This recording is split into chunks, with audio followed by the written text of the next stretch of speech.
بسم اللہ الرحمن الرحیم۔ نوائے حق کو اگر یہ دنیا قرار دیتی ہے باغیانہ، نوائے حق کو اگر یہ دنیا قرار دیتی ہے باغیانہ، میں تہمت بزدلی نہ لوں گا، مجھے گوارا ہے سر کٹانا۔ بلا سے کروٹ نہ لے اندھیرے، بلا سے پرواہ کرے نہ آندھی، بلا سے کروٹ نہ لے اندھیرے، بلا سے پرواہ کرے نہ آندھی، مگر میرا فرض منصبی ہے چراغ پہ ہم جلایا جانا۔ تمام تعریف اس رب ذوالجلال کے لیے ہے جس نے مجھے اور آپ کو پیدا کیا۔ اس سے بڑھ کر اس نے ہم تمام کو اپنے محبوب نبی کا امتی بنایا۔ لاکھوں اور کروڑوں درود و سلام ہو میرے اور آپ کے آخری نبی، شافی محشر، ساقی کوثر، خاتم النبیین جناب محمد رسول اللہ صلی اللہ علیہ وسلم پر، جن کے محنتوں سے، کوششوں سے، کاوشوں سے آج اسلام ہم تمام لوگوں تک پہنچا ہے۔ حاضرین جمعہ، اللہ رب العالمین کے نزدیک کائنات میں وہ انسان بڑا خوش نصیب انسان ہے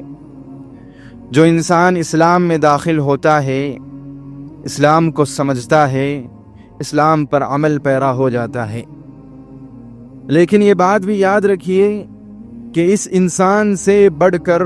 اس انسان سے زیادہ، اس انسان سے بہتر فضیلت والا انسان وہ ہے جو اسلام میں داخل ہوتا ہے، اسلام پر عمل کرتا ہے اور عمل کرنے کے ساتھ ساتھ دوسروں کو بھی اسلام سمجھاتا ہے۔ یہ انسان کائنات کا سب سے بہترین انسان ہے، بلکہ ائمہ اکرام نے یہاں تک کہا کہ وہ مسلمان جو اسلام میں داخل ہوتا ہے، اسلام پر عمل کر کے خاموش ہو جاتا ہے، وہ خود غرض انسان ہے، وہ مطلبی انسان ہے۔ وہ اپنے فائدے کا سامان تو تیار کر رہا ہے لیکن دوسروں کے فائدے کی فکر نہیں کر رہا، وہ دوسروں کو فائدہ پہنچانے کی فکر نہیں کر رہا، وہ دوسروں کو جہنم سے بچانے کی کوشش نہیں کر رہا۔ ائمہ اکرام نے کہا کہ یہ خود غرض انسان ہے، یہ مطلبی انسان ہے۔ بلکہ ائمہ اکرام نے تو یہاں تک کہا ہے کہ الامر بالمعروف والنہی عن المنکر نصف الدین۔ ائمہ اکرام نے کہا کہ ایک مسلمان جب اسلام میں آتا ہے، ایک انسان جب اسلام میں داخل ہوتا ہے تو اس کا آدھا دین مکمل ہوتا ہے۔ جب وہ دین میں آنے کے بعد دوسروں کو بھی دین سمجھانے لگتا ہے، تب جا کر اس کا پورا دین مکمل ہوتا ہے۔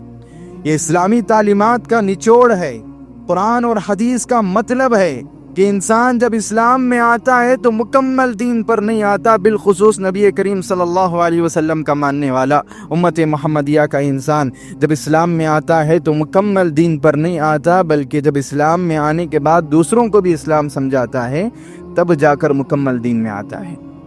اس سے بڑھ کر ایک بات ہے کہ کبار علماء سلف نے ایک اور قول نقل کیا ہے، کہتے ہیں کہ امر بالمعروف والنہی عن المنکر کا بڑا گہرا تعلق ہمارے ایمان سے بھی ہے۔ شیخ صالح فوزان رحمہ اللہ فرماتے ہیں ترک الامر بالمعروف والنہی عن المنکر دلیلا علی ضعف ایمانہ وعدمہ۔ کہتے ہیں کہ جو انسان اسلام میں آنے کے بعد دوسروں کو اچھی بات بتاتا نہیں ہے، برائی سے روکتا نہیں ہے، یہ اس بات کی علامت ہے کہ یا تو اس کا ایمان کمزور ہے یا اس کے اندر ایمان ہی موجود نہیں ہے۔ یہاں تک علماء کبار نے اقوال نقل کیے ہیں کہ اسلام میں آنے کے بعد خاموش رہ جانا نہیں ہے، اسلام میں آنے کے بعد صرف خود اسلام پر عمل کرنا اسلام کا مقصد نہیں ہے، بالخصوص امت محمدیہ کے لیے یہ بات لازم قرار دی گئی ہے، بلکہ ہماری پہچان بنائی گئی ہے کہ یہ امت میں کا کوئی بھی انسان اگر اسلام میں آتا ہے، توحید میں آتا ہے، اپنی اچھائیاں سیکھتا ہے، تو اسے چاہیے کہ دوسروں تک بھی وہ چیزیں پہنچا دے،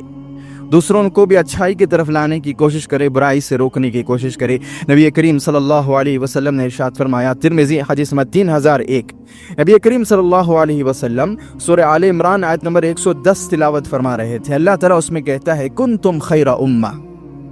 اے محمد کے ماننے والوں، تم سب سے بہترین امت ہو، اخرجت للناس، آج تک لوگوں کے پاس جتنی امتیں بھیجی گئی ہیں ان تمام امتوں میں تم سب سے بہترین امت ہو، اخرجت للناس۔ کیوں؟ کیونکہ تأمرون بالمعروف وتنہون عن المنکر وتؤمنون باللہ، کیونکہ تم ایمان لانے کے بعد خاموش نہیں بیٹھتے، تم اپنے آپ کو جہنم سے بچانے کے بعد خاموش نہیں بیٹھتے، تم اپنی جنت کا راستہ تیار کرنے کے بعد خاموش نہیں بیٹھتے، تم دوسروں کو بھی اچھی بات بتاتے ہو، دوسروں کو بھی جنت کی طرف بلاتے ہو، دوسروں کو بھی جہنم سے بچانے کی کوشش کرتے ہو۔ لہٰذا اس سے پہلے جتنی امتیں آئی ہیں، بلکہ ہم نے دنیا میں جتنی امتیں بھیجی ہیں، ان تمام امتوں میں تمہیں خیر امت کا لقب دیا جاتا ہے۔ اس کے فوراً بعد اللہ کے رسول صلی اللہ علیہ وسلم ایک جملہ ارشاد فرماتے ہیں، رسول اللہ کہتے ہیں انتم انکم تتمون 70 امہ وانتم خیرہا واکرمہا علی اللہ۔ اللہ کے رسول کہتے ہیں اے میرے ماننے والوں، اے محمد رسول اللہ کے ماننے والوں، تم سے پہلے 69 امتیں آئی ہیں، 69 امتیں دنیا میں بھیجی گئی ہیں، 69 امتیں تم سے پہلے دنیا میں آئی ہیں، تم 70ویں امت ہو، تم آخری امت ہو، لیکن اکرمها علی اللہ واعظمها علی اللہ وخیرها علی اللہ، اللہ کے نزدیک اگر سب سے بہتر کوئی ہیں، سب سے زیادہ عزت والے کوئی ہیں، سب سے زیادہ شرف والے کوئی ہیں تو تم لوگ ہوں، کیونکہ اس سے پہلے نبی آتے تھے، نبی اصلاح کا کام کرتے تھے، قوم نہیں کرتی تھی، لیکن یہ ایسی امت ہے جو نبی کی اصلاح کو سنتی ہے، سمجھتی ہے اور دوسروں کی اصلاح کرنے کی کوشش کرتی ہے۔ اللہ تعالیٰ نے جو تمہیں سب سے محبوب بنایا ہے اس کی وجہ دعوت و تبلیغ ہے، اللہ تعالیٰ نے تمہیں جو سب سے بڑی عزت دی ہے اس کی وجہ تم لوگوں کو جہنم سے بچانے کی کوشش کرتے ہو، اللہ تعالیٰ کی جو فضیلت تمہیں یہ ملی ہے اس کی وجہ تم دوسروں کے خیر کا خیال کرتے ہو، یہ وجہ ہے کہ تمہیں فضیلت ملی ہے۔ اور کتنی بڑی فضیلت ملی ہے، قیامت کے تعلق سے اللہ کے رسول نے فرمایا، صحیح بخاری حدیث نمبر 890/6، نحن الآخرون السابقون یوم القیامہ،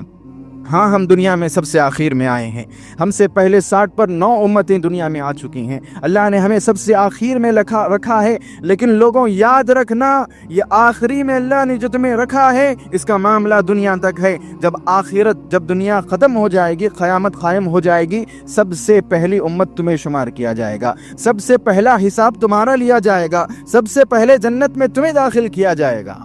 یہ جو فضیلت تمہیں ملی ہے اس کی وجہ کیا ہے کہ دوسری امتیں ایمان لا کر خاموش ہو جاتی تھی، تم ایمان میں آنے کے بعد خاموش نہیں بیٹھتے،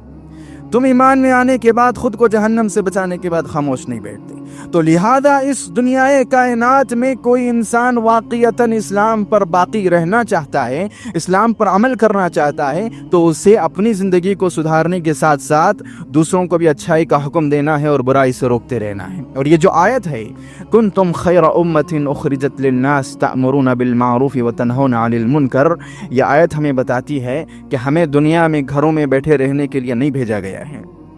ہمیں دنیا میں صرف کاروبار کرتے رہنے کے لیے نہیں بھیجا گیا ہے، ہمیں دنیا میں بھیجا گیا ہے کہ خود بھی اسلام کو سیکھو، اسلام کو سمجھو اور پھر دوسروں تک اسلام پہنچاؤ۔ تمہارے اوپر بہت بڑی ذمہ داری ہے، تم خاموش نہیں بیٹھ سکتے، تم کاروبار پر، اپنی نارمل لائف پر تم اکتفا نہیں کر سکتے،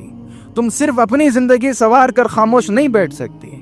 یہ آیت ہمیں بتاتی ہے کہ ہمیں عمل کرنے کے ساتھ ساتھ دوسروں کو بھی عمل کی طرف بلانا ہے۔ میں نمازی بن گیا ہوں تو مجھے اپنے گھر والوں کو بھی سدھارنا ہے، میرے دوستوں کو بھی نماز کا طریقہ بتانا ہے،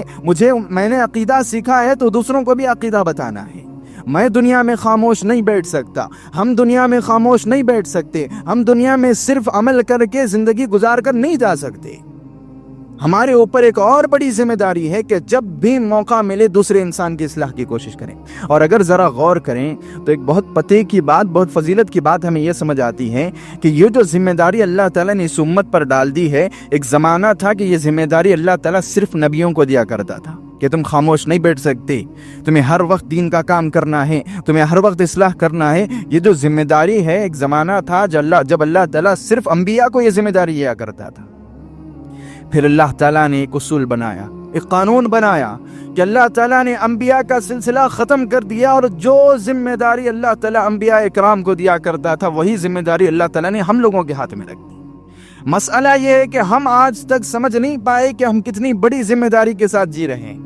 ہم پر کتنی بڑی ذمہ داری اللہ نے ڈال دی ہے، ہم اس کو سوچ نہیں پاتے ہیں۔ کتنا بڑا کام ہے کہ جو کام ایک زمانے میں اللہ نبیوں کو کرنے کو کہتا تھا، وہ کام آج اللہ ہمیں کہتا ہے کہ تم کرو۔ کیوں؟ کیونکہ اب کوئی نبی آنے والا نہیں ہے، اب کوئی پیغمبر آنے والا نہیں ہے، اب قیامت تک کوئی اللہ کی جانب سے وحی لانے والا نہیں ہے۔ اب جو بھی لوگوں کی اصلاح کا کام ہے تمہیں کرنا ہے۔ اب بھی کافر آئیں گے، اب بھی مشرک آئیں گے، اب بھی بدعقیدہ لوگ آئیں گے، کام کرنے کی ذمہ داری اب تمہاری ہے، نبی ہم نہیں بھیجیں گے۔ اس اصول کو سمجھنا ضروری ہے۔ ہم معمولی امت نہیں ہیں، ہم معمولی کام کرنے والے نہیں ہیں۔ ہمیں دوسری امتوں کے ذرا دنیا میں آ کر عمل کر کے نہیں جانا ہے، ہمیں عمل کرنے کے ساتھ ساتھ دوسروں کو بھی عمل کی طرف بلانا ہے، اچھائی کی طرف بلانا ہے، عقیدے کی طرف بلانا ہے، اور اسی کے بعد جا کر ہمیں وہ فضیلت حاصل ہو سکتی ہے کہ اللہ تعالیٰ فرماتا ہے کنتم خیر امہ اخرجت للناس تأمرون بالمعروف وتنہون عن المنکر۔ اور حاضرین جمعہ، اگر ذرا سا غور کیا جائے تو ہمیں یہ بات بھی معلوم ہوتی ہے کہ اللہ تعالیٰ نے ہم پر جو سب سے بڑی ذمہ داری ڈالی ہے، جو سب سے پہلی ذمہ داری ڈالی ہے، سب سے عظیم ذمہ داری ڈالی ہے، ہم اسی ذمہ داری کے تعلق سے سب سے زیادہ غفلت کا شکار ہیں۔ ہم واقعی میں نماز پڑھ لیتے ہیں، ہم واقعیتاً روزہ بھی رکھ لیتے ہیں، صدقات و خیرات بھی کر لیتے ہیں، ساری عبادتوں میں ہم آگے بڑھنے کی پوری کوشش کر لیتے ہیں۔ اگر کسی عبادت میں، کسی ذمہ داری میں ہم سب سے زیادہ پیچھے ہیں تو لوگوں کی اصلاح کرنے کے معاملے میں کتنا پیچھے ہیں، اس بات سے اب اندازہ لگائیے کہ اگر میں آپ کو ایک عمومی بات بتاؤں تو ہم ایسے معاشرے میں جیتے ہیں جس معاشرے میں ایک باپ تک اپنے بچوں کو اچھی باتیں بتانے کے قابل نہیں ہے، جب وہ کوئی غلطی کرتا ہے تو سختی سے روک نہیں پاتا ہے۔ ہم ایسے معاشرے میں دیتے ہیں، دوسروں کو بتانا، دوستوں کو بتانا، دوسرے مذہب والے کو بتانا، یہ سب بہت دور کی بات بن گئی ہے ہمارے لیے۔ ایک گھر کا باپ اپنے بچوں کی اصلاح کرنے کے قابل نہیں رہا، گھر کا باپ اپنے بچوں کو اچھی بات بتانے کے، برائی سے روکنے کے قابل نہیں رہا۔ ہم ایک ایسے معاشرے میں جیتے ہیں، ہم ایسے ماحول میں آ گئے ہیں جس کے نتیجے میں کیا ہوتا ہے کہ باپ تو نماز پڑھتا ہے، باپ تو مسجد آتا ہے، باپ تو دعا بھی مانگتا ہے، اولاد نہ نماز پڑھتی ہے، اولاد کے پاس نہ شرم ہے، بے حیائی کا شکار ہے، اولاد کو ذرا برابر بھی پرواہ نہیں ہے، باپ سب سے عزت سے بات کرتا ہے، اولاد کی زبان پر ہلکی ہلکی گالیاں ہیں۔ کیا وجہ ہے؟ وجہ عالموں کے کام نہ کرنا نہیں، بلکہ گھر کا جو باپ سدھرا ہوا ہے وہ تو سدھرا ہے، وہ چاہتا تو دوسروں کو بھی سدھار سکتا تھا، سمجھا سکتا تھا۔ وہ ساری ذمہ داری مسجد کے عالم پر ڈال دے گا، مدرسوں سے نکلنے والوں پر ڈال دے گا، تو معاشرے میں کام کیسے ہوگا؟ تو نے اگر اسلام سیکھا ہے، تو نے اگر اسلام سمجھا ہے، تو اگر نماز کو آ رہا ہے، تیری ذمہ داری ہے تیرے بچوں کو بھی لے کر آئے،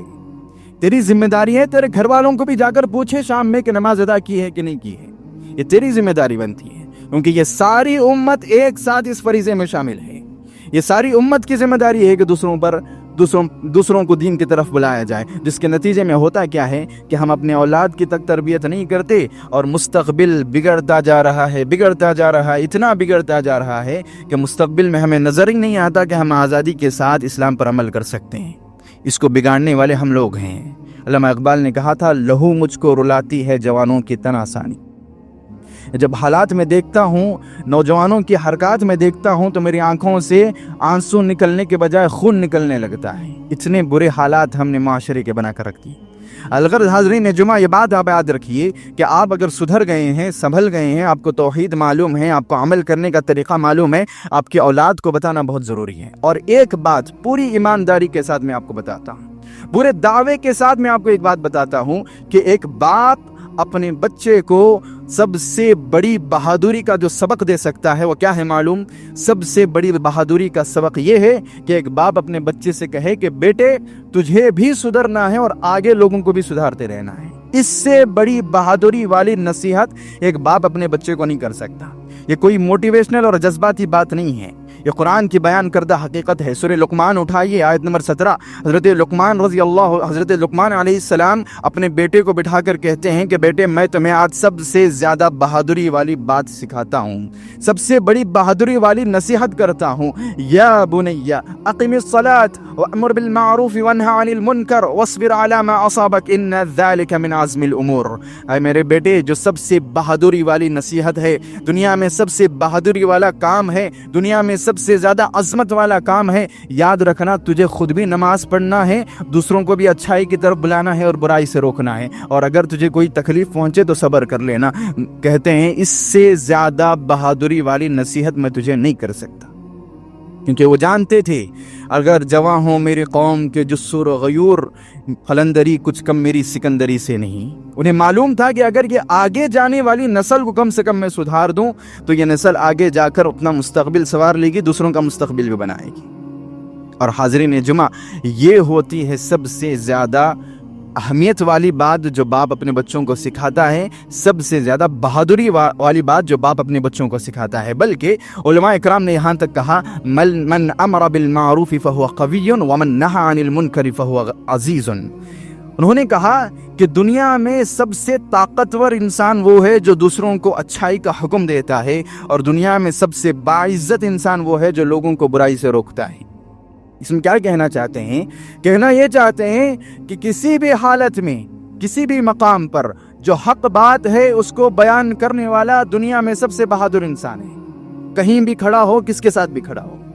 حق اگر بیان کر سکتا ہے، مصلحت کا خیال نہیں کرتا ہے، ایسا انسان سب سے طاقتور انسان ہے۔ اور دوسرا انہوں نے کہا جو انسان لوگوں کو برائی میں روکنے میں جھجکتا نہیں ہے، یہ سوچتا نہیں ہے کہ بڑے آدمی ہیں میں بولوں گا تو غلط لگے گا، بڑے آدمی ہیں میں بولوں گا تو میرے تعلق سے برا سمجھیں گے، اپنے عزت کا خیال کرے گا، یہ عزت کا خیال کرنا نہیں ہے۔ ائمہ کرام نے کہا جو بندہ غلطی کو بغیر جھجک کے روک دیتا ہے یہ کائنات کا سب سے عزت والا انسان ہے اللہ کے نزدیک۔ دنیا کی عزت کی پرواہ مت کیجیے، دنیا میں جس کو بہادری کہا گیا ہے، جو بہادری کی ڈیفینیشن ہے، اس کی پرواہ نہ کیجیے۔ اللہ رب العالمین کے نزدیک جو لوگوں کو اچھی بات بتاتا ہے، برائی سے روکتا ہے، یہ بہادر ہے یا عزت والا ہے، اس بات کا خیال رکھیے حاضرین جمعہ۔ بلکہ وہ لوگ جو صرف دین میں آ جاتے ہیں، اسلام میں آ جاتے ہیں، عمل شروع کر دیتے ہیں، دوسروں کو عمل کی تلقین نہیں کرتے، ان کے تعلق سے اتنی سخت بات امام ابن تیمیہ رحمہ اللہ فرماتے ہیں، کہتے ہیں الساکت عن الحق شیطان اخرس۔ انہوں نے کہا کہ یہ جو انسان جو حق سیکھ کر خاموش بیٹھ گیا ہے، یہ جو انسان عقیدہ سیکھ کر خاموش بیٹھ گیا ہے، عمل کا طریقہ سیکھ کر خاموش بیٹھ گیا ہے، یہ جو انسان توحید جان کر خاموش بیٹھ گیا ہے، یہ صرف خاموش انسان نہیں ہے، یہ خاموش شیطان ہے۔ انہوں نے کہا کہ شیطان بول کر لوگوں کو گمراہ کرتا ہے، یہ اپنی زبان کو روک کر لوگوں کو گمراہ کر رہا ہے۔ ایک شیطان ہے جو بول کر گمراہ کر رہا ہے، یہ دوسرا شیطان ہے جو خاموش بیٹھ کر لوگ گمراہ کر رہا ہے۔ اتنی سخت الفاظ استعمال کیے گئے ہیں ان لوگوں کے تعلق سے جو صرف حق جان کر خاموش بیٹھ جاتے ہیں، دوسروں کو نہیں بتاتے۔ تو حاضرین جمعہ، یہ پہلی بات ہے جو میں آپ کو بتانا چاہ رہا تھا کہ اگر آپ دین اسلام کا کام کریں گے، اگر آپ لوگوں کو دین سمجھائیں گے، اگر آپ لوگوں کو بدعات سے، شرک سے روکیں گے، اچھائی کی طرف بلائیں گے، تو واقعی بات ہے کہ ہم خیر امت کہلائیں گے۔ بلکہ اس سے بڑی فضیلت جو ہمیں معلوم ہوئی وہ یہ کہ یہ سب سے بڑی ذمہ داری تھی جو اللہ نبیوں کو دیا کرتا تھا، جو ہمیں دے رہا ہے۔ یہ سب سے پہلی فضیلت ہے جو ہمیں سمجھنا ہے۔ دوسری فضیلت ہے کہ اللہ رب العالمین کے نزدیک کائنات میں اگر کوئی بھی انسان نیکی کا کام کرنے کے ساتھ ساتھ دوسروں کو نیکی کی طرف نہیں بلا رہا، ایک انسان ہے جو نیکی بھی کرتا ہے، دوسروں کو نیکی کی طرف بلاتا ہے، وہ بقیہ لوگ کتنی بھی زیادہ نیکیاں کر لیں، کبھی وہ اللہ کی نظر میں اتنے بہترین انسان نہیں بن سکتے جو انسان جا کر دوسروں کو بھی دین سمجھاتا ہے۔ یعنی سیدھی بات یہ ہے کہ کائنات کا سب سے اعلیٰ ترین انسان، کائنات کا سب سے معزز انسان، کائنات میں اللہ رب العالمین کے نزدیک سب سے زیادہ احترام والا انسان وہ ہے جو دین میں آنے کے بعد، عمل کرنے کے بعد دوسروں کو بھی دین سمجھاتا ہے، عقیدہ سمجھاتا ہے۔ اللہ رب العالمین نے ارشاد فرمایا، حمیم سجدہ آیت نمبر 30/3، وَمَنْ أَحْسَنُ قَوْلًا مِّمَّنْ دَعَا إِلَى اللَّهِ وَعَمِلَ صَالِحًا وَقَالَ إِنَّنِي مِنَ الْمُسْلِمِينَ۔ اللہ چیلنج کرتا ہے، اللہ چیلنج کرتا ہے کہ قیامت کے دن اس انسان سے بہتر انسان مجھے لا کر بتاؤ جو انسان دنیا میں مسلمان ہونے کے ساتھ ساتھ، نیک عمل کرنے کے ساتھ ساتھ دوسروں کو بھی دین سکھاتا تھا۔ اس مسلمان سے بہتر ایک انسان مجھے قیامت کے دن بتا دو۔ اللہ تعالیٰ خود چیلنج کرتا ہے، اس سے بہتر کوئی انسان نہیں ہو سکتا، اس سے اعلیٰ کوئی انسان نہیں ہو سکتا، اس سے افضل کوئی انسان نہیں ہو سکتا۔ دین میں آ کر خاموش بیٹھ کر آپ بڑا مرتبہ کبھی حاصل نہیں کر سکتے، اللہ کے پاس عزت کبھی حاصل نہیں کر سکتے۔ دین میں آنے کے بعد دوسروں کو دین پہنچا کر ہی آپ واقعتاً عزت حاصل کر سکتے ہیں۔ تیسری فضیلت یا تیسری جو بڑا فائدہ ہمیں حاصل ہوتا ہے وہ یہ کہ اس کو سمجھنے کے لیے آپ یوں سمجھیے کہ مذہب اسلام میں اللہ کے راستے میں خرچ کرنے والوں کو بڑی اہمیت دی گئی ہے۔ جو اللہ کے راستے میں مال لگاتا ہے، مال جوڑتا ہے، مال اللہ رب العالمین کے راستے میں خرچ کرنے کا دل رکھتا ہے، ایسے انسان کو ایسی فضیلتیں سنائی گئی ہیں. کبھی آپ قرآن اور حدیث اٹھا کر پڑھو، آپ کے دل میں، بلکہ کوئی بھی انسان پڑھے، اس کے دل میں خیال آئے گا کہ اللہ میں بھی تیرے راستے میں خرچ کرنا چاہتا ہوں. اتنی فضیلتیں ہیں اللہ کے راستے میں خرچ کرنے والوں کی. لیکن مسئلہ یہ ہے کہ ہر کوئی مالدار نہیں ہے، ہر کوئی پیسے والا نہیں ہے، حیثیت والا نہیں ہے. صحابہ اکرام نے تو پوچھ لیا کہ اللہ کے رسول، ان مالدار لوگوں کو اتنی بڑی بڑی فضیلتیں مل رہی ہیں، ہم غریبوں کا کیا ہوگا، ہم مسکینوں کا کیا ہوگا، ہم اللہ کے راستے میں خرچ نہیں کر پاتے. وہ بھی نماز پڑھ رہے ہیں، میں بھی نماز پڑھ رہا ہوں، لیکن وہ مجھ سے آگے نکل جا رہا ہے کیونکہ وہ اللہ کے راستے میں خرچ کر رہا ہے، میں کیا کروں. اللہ کے رسول صلی اللہ علیہ وسلم نے انہیں سمجھایا، صحابہ، بلکہ ہم سے اللہ کے رسول کہتے ہیں، کیا تم اللہ کے راستے میں صرف مال خرچ کرنے کو صدقہ سمجھتے ہو؟ اللہ کے راستے میں صرف مال خرچ کرنا صدقہ نہیں ہے، بلکہ میں تمہیں سمجھاتا ہوں. صحیح مسلم حدیث نمبر 720، اللہ کے رسول نے فرمایا، الامر بالمعروف صدقۃ والنہی عن المنکر صدقہ. اللہ کے رسول نے فرمایا، یاد رکھو، وہ انسان اللہ کے راستے میں مال لگا کر صدقہ کرے، تو کسی دوسرے انسان کو نصیحت کر کے صدقہ کر لے، کسی دوسرے انسان کو برائی سے روک کر صدقہ کر لے. تیرے پاس مال نہیں ہے تو لوگوں کی اصلاح کا کام زیادہ کر. تیرے پاس مال کم ہے تو لوگوں کو زیادہ برائی سے روکنے والا بن جا، ان مالداروں سے زیادہ لوگوں کی اصلاح کرنے والا بن جا. اس میں تو آگے نکل سکتا ہے. اور یہ بات بھی اللہ کے رسول نے سمجھائی کہ اگر کوئی انسان لوگوں کو اچھائی بتانے والا، برائی سے روکنے والا بن جائے، یہ کبھی کبھار صدقات و خیرات سے بھی آگے نکل جاتے ہیں، ان سے بھی وہ انسان آگے نکل جاتا ہے. رسول اللہ نے اللہ کی قسم کھائی اور فرمایا، صحیح بخاری حدیث نمبر 4210، فواللہ لئن یہدی اللہ بک رجلا واحدا خیر لک من ان یکون لک حمر النعیم. اللہ کے رسول صلی اللہ علیہ وسلم نے فرمایا، اللہ کی قسم، اگر تیری نصیحت کرنے کی وجہ سے کوئی ایک انسان بھی سدھر جائے، کوئی ایک انسان بھی سنبھل جائے، کوئی ایک انسان کا عقیدہ بھی درست ہو جائے، تو یہ بات تیرے لیے اس چیز سے بہتر ہے کہ تو اللہ کے راستے میں ایک سرخ اون صدقہ کر دے. دنیا کا جو سب سے بڑا صدقہ ہو سکتا ہے، سب سے مہنگا صدقہ ہو سکتا ہے، اس صدقے سے زیادہ بہتر تیرے لیے یہ ہے کہ تیری بات سن کر کوئی مسلمان سدھر جائے، کوئی انسان سدھر جائے، کسی انسان کا عقیدہ اچھا ہو جائے. یہ تیرے لیے اللہ کے راستے میں بہت مہنگا صدقہ کرنے سے زیادہ بہتر ہے. تو معلوم ہوا کہ ایک اور فضیلت ہمیں کیا حاصل ہوتی ہے کہ ہم صدقات و خیرات اگر کرنے کے قابل نہیں ہیں، اس کے باوجود ان لوگوں سے آگے نکل جاتے ہیں، کیونکہ لوگوں کو اچھی بات بتانا بھی صدقہ ہے، برائی سے روکنا بھی صدقہ ہے. اور حاضرین جمعہ، ایک اور چیز جو ہمیں اس کے ذریعے حاصل ہوتی ہے وہ کچھ اس طرح ہے کہ یہ جو انسان لوگوں کو اچھی باتیں بتاتا ہے، برائی سے روکتا ہے، یہ انسان صرف ثواب نہیں کما رہا، صرف خیر کا کام نہیں کر رہا، بلکہ یہ اپنی مغفرت کا بھی سامان تیار کر رہا ہے. اور اللہ کے رسول صلی اللہ علیہ وسلم نے یہ جو لوگ خیر کا کام کرتے ہیں، اصلاح کا کام کرتے ہیں، ان کے تعلق سے سارے گناہ ذکر کر کے اللہ کے رسول نے فرمایا یہ سب معاف کر دیے جائیں گے. کون کون سے گناہ ذرا غور کیجئے. نبی کریم صلی اللہ علیہ وسلم نے ارشاد فرمایا، صحیح مسلم حدیث نمبر 140/4، فتنۃ الرجل فی اہلہ ومالہ ونفسہ وولدہ وجارہ یکفرها الامر بالمعروف والنہی عن المنکر.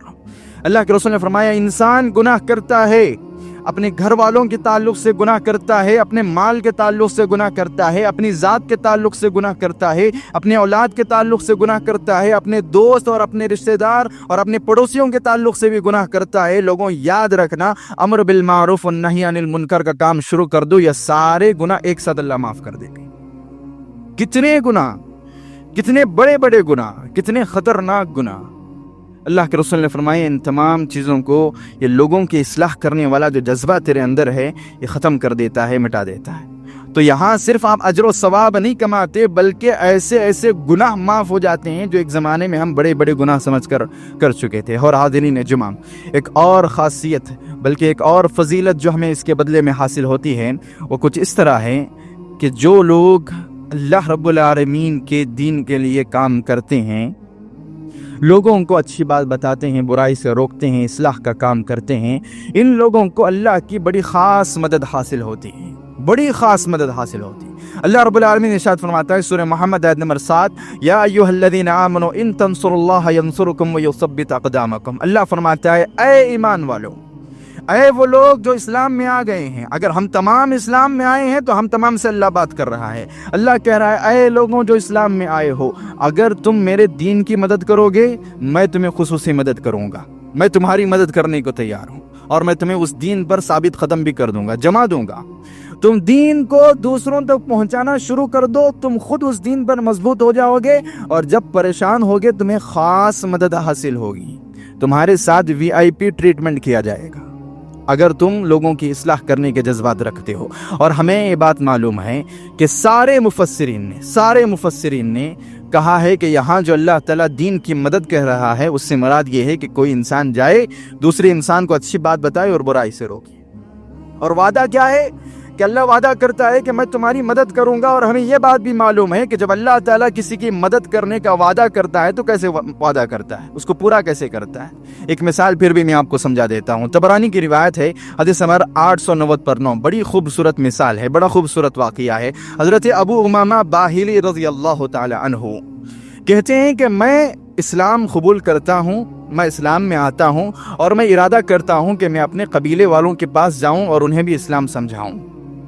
میں نبی کریم صلی اللہ علیہ وسلم کے پاس آیا، اللہ کے رسول سے کہا کہ اللہ کے رسول مجھے اسلام پسند ہے، مجھے اللہ پر ایمان لانا ہے، مجھے آپ پر ایمان لانا ہے، میں اسلام قبول کرتا ہوں۔ جیسے ہی انہوں نے اسلام قبول کیا، انہوں نے کہا کہ اللہ کے رسول میرے قبیلے والے بہت زیادہ گمراہ ہیں، بہت غفلت کا شکار ہیں، میں ان کے پاس جانا چاہتا ہوں اور انہیں نصیحت کرنا چاہتا ہوں، اچھی بات بتانا چاہتا ہوں، برائی سے روکنا چاہتا ہوں۔ اللہ کے رسول نے انہیں بھیجا، جاؤ۔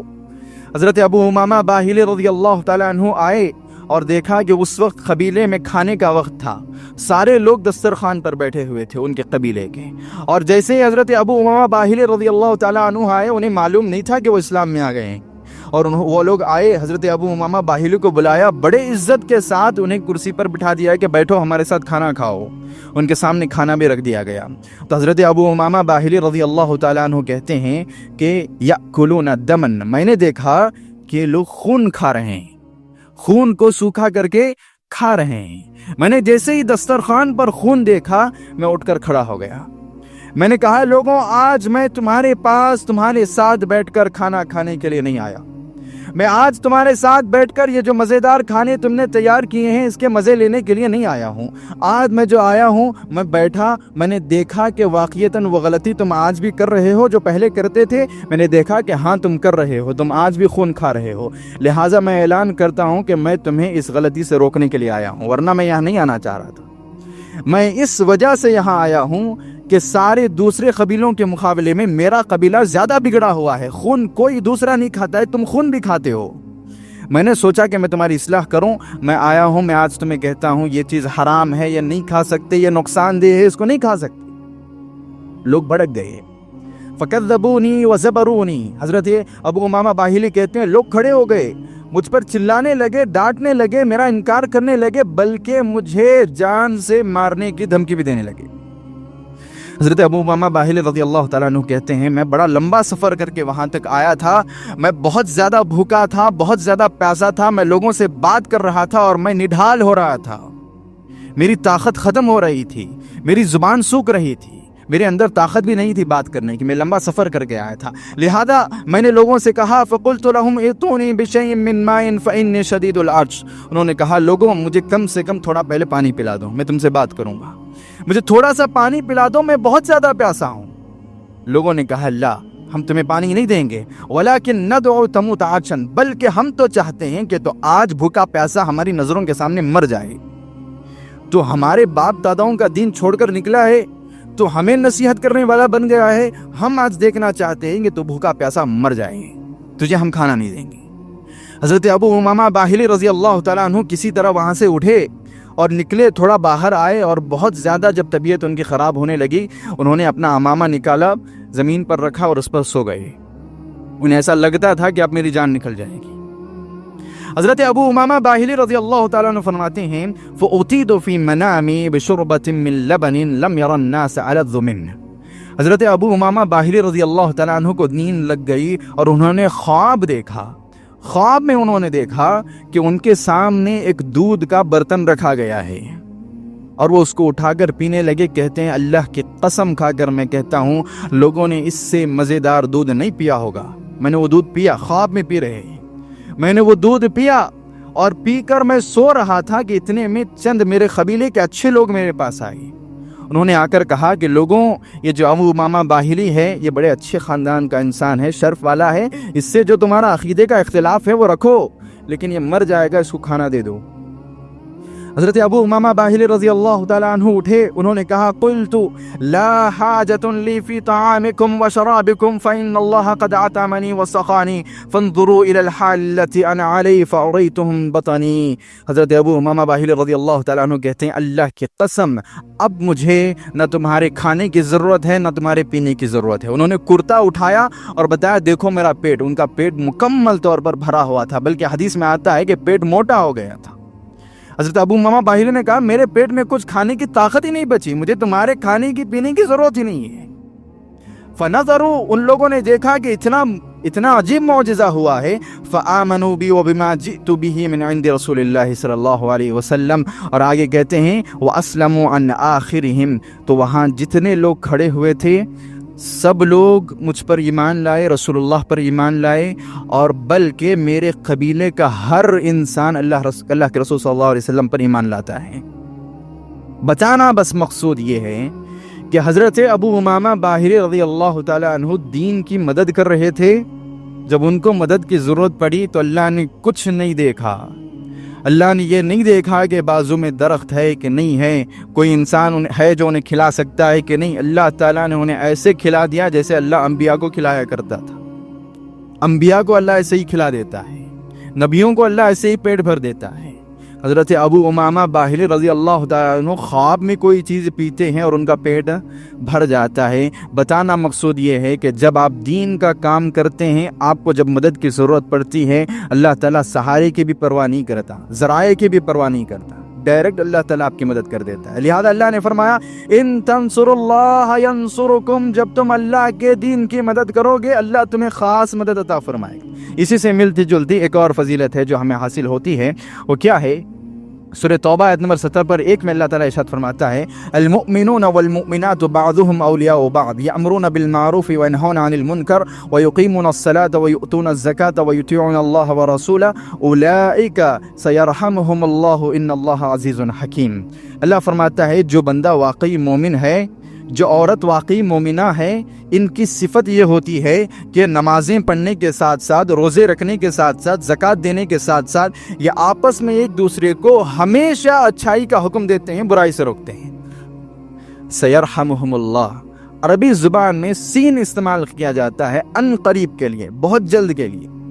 بہت جلد اللہ تعالیٰ ان کی مدد کرے گا۔ تمام مفسرین نے لکھا ہے کہ اگر دنیا میں سب سے جلدی اللہ کی مدد کسی کو حاصل ہوتی ہے تو وہ اس انسان کو جو امر بالمعروف و نہی عن المنکر کا فریضہ ادا کرتا ہے، جو لوگوں کی اصلاح کرتا ہے، اس کی مدد جتنا جلدی اللہ کرتا ہے اتنا جلدی اللہ دوسرے مسلمانوں کی مدد نہیں کیا کرتا، دوسرے مسلمانوں کو اللہ اتنا سہارا نہیں دیتا۔ جو لوگ اصلاح کا کام کرتے ہیں انہیں اللہ کی مدد فوراً حاصل ہوتی ہے۔ یہ لفظ بھی اللہ کا ہے، سیرحمہم اللہ، اللہ تعالیٰ انہیں بہت جلد مدد کرے گا، زیادہ دیر مشکل میں رہنے نہیں دے گا، زیادہ دیر پریشانی میں رہنے نہیں دے گا، اللہ تعالیٰ ان کی فوراً مدد کیا کرے گا۔ اور حاضرین جمعہ، آخری فضیلت جو ہمیں اس کام کے ذریعے حاصل ہوتی ہے وہ یہ ہے، ابن ماجہ کی روایت ہے، حدیث نمبر 190/5، ان من الناس مفاتیح للخیر ومغالق للشر وان من الناس مفاتیح للشر ومغالق للخیر طوبى لمن جعل اللہ مفاتیح الخیر فی یدی وویل لمن جعل اللہ مفاتیح الشر علی یدی۔ اللہ کے رسول نے فرمایا دنیا میں جو بھی انسان آتا ہے اس کے ہاتھ میں چابیاں ہوتی ہیں چند، ایک ایمان والے کے ہاتھ میں چابی ہوتی ہے، اس چابی کے ذریعے وہ دوسرے لوگوں کو اچھائی کی طرف بلاتا ہے، برائی سے روکتا ہے۔ اس ایک ہی چابی سے دوسرے انسان کی اچھائی کا دروازہ کھول دیتا ہے، برائی کا دروازہ بند کر دیتا ہے۔ چند لوگ ہوتے ہیں ان کے ہاتھ میں ایسی چابی ہوتی ہے کہ وہ لوگوں کے لیے برائی کا راستہ کھول کر دیتے ہیں اور اچھائی کا راستہ بند کر دیتے ہیں۔ اللہ کے رسول نے فرمایا جس انسان کے ہاتھ میں اچھائی کا راستہ کھولنے والی اور برائی کا راستہ بند کرنے والی چابی ہے، اس انسان کے لیے سب سے بڑی خوشخبری ہے، جنت میں جو درخت ہے طوبہ والا درخت، میں اس درخت کی اسے خوشخبری دیتا ہوں جس انسان کے ہاتھ میں برائی کے دروازے بند کرنے کے اور اچھائی کے دروازے کھولنے کی چابی ہے۔ وَوَيْلٌ، اور اس انسان کے لیے جہنم کا گڑھا ہے، لمن مفاتیح الشر علی یدی، لمن جعل اللہ مفاتیح الشر علی یدی، جس کے ہاتھوں میں اللہ تعالیٰ نے برائی کے دروازے کھولنے کی چابی رکھ دی ہے، وہ جہنم کے نچلے گڑھے میں چلا جائے گا۔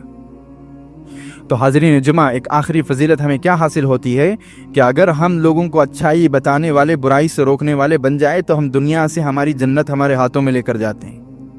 ہم جنتی انسان بن کر دنیا سے رخصت ہوتے ہیں۔ اور یہ تمام فضیلتیں صحابہ کرام رضوان اللہ علیہم اجمعین کو معلوم تھی۔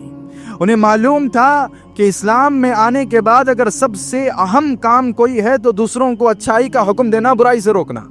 کوئی بھی موقع انہیں مل جائے وہ چھوڑتے نہیں تھے۔ میں حضرت عمر رضی اللہ تعالیٰ عنہ کے بارے میں آپ کو بتاتا ہوں، صحیح بخاری کی روایت ہے، حدیث نمبر 3700۔ حضرت عمر رضی اللہ تعالیٰ عنہ فلما غتیا، جب ان پر نماز میں حملہ کیا گیا تھا، انہیں پیچھے سے خنجر چبو دیا گیا تھا اور وہ نماز سے نڈھال ہو کر پڑے ہوئے تھے، آخری سانسوں میں تھے۔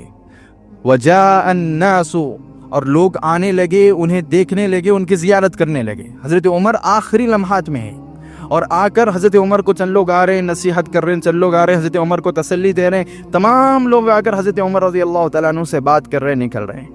اتنے میں حضرت عمر رضی اللہ تعالیٰ عنہ نے دیکھا کہ قریش کا ایک لڑکا ان کے کمرے میں داخل ہوتا ہے اور دیکھتے ہیں کہ اس کا ازار، اس کا پینٹ جو ہے ٹخنے سے نیچے چلا گیا۔ حضرت عمر کی آخری سانسیں چل رہی ہیں۔ حضرت عمر رضی اللہ تعالیٰ عنہ دوسروں سے بات کرنا چھوڑ کر کہتے ہیں اس بچے کو بلاؤ، فدعوہ، اس کو بلاؤ۔ اس بچے کو لایا گیا، اس نوجوان کو کھڑایا گیا۔ حضرت عمر رضی اللہ تعالیٰ عنہ نے کہا، یا ابن اخی ارفع ثوبک فانک ابقى لثوبک واتقى لربک، اے میرے بھائی کے بیٹے، یہ بات یاد رکھنا، ہمیشہ اپنے کپڑے کو ٹخنے سے اوپر رکھنا، یہ تمہارے کپڑے کی بھی حفاظت کرتا ہے اور تمہارے تقوی پر ہونے کا اعلان بھی کرتا ہے۔ جس کا کپڑا ٹخنے سے نیچے جا رہا ہے اس کے تقوی کمزور ہونے کی علامت ہے، جس کا کپڑا ٹخنے سے اوپر ہے، حضرت عمر نے کہا، اس کے تقوی پر ہونے کی علامت ہے۔ یہ کون سا وقت ہے، یہ کیسا وقت ہے؟ اس انسان کی آخری سانسیں چل رہی ہیں، درد سے بلک رہا ہے، کچھ بھی اسے کھلایا جائے اس انسان کو اتنا بڑا سوراخ پیٹ میں پڑا ہوا ہے کہ باہر نکل جاتا ہے۔